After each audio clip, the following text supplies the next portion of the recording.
അവരെല്ലാവരും ചേർന്ന് ഒരു കച്ചവടം ആരംഭിച്ചു. അന്യദേശത്തു നിന്നും വ്യാജ ചരക്കുകൾ വാങ്ങി കായംകുളത്തെത്തിച്ച് അത് മറിച്ചു വെക്കുക. അതുവഴി എളുപ്പത്തിൽ വൻ ലാഭം ഉണ്ടാക്കുക. അതായിരുന്നു അവരുടെ കച്ചവടം. ചുരുക്കി പറഞ്ഞാൽ കള്ളക്കടത്ത്. ചങ്കുണ്ണിപ്പിള്ളയുടെ പീടികയിലാണ് കള്ളക്കടത്ത് മുതിരുകൾ വിറ്റിരുന്നത്.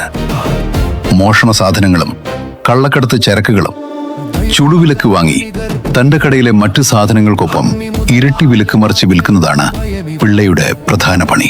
ചിത്രപൂട്ടും തുറക്കുന്ന മാന്ത്രികൻ, കാവൽക്കാരെ മയക്കുന്ന മന്നവൻ, ഏഴകൾക്കിവനെന്നും തോഴനായി, ആശ്രയമില്ലാത്തവർക്കിവൻ കാവലാ.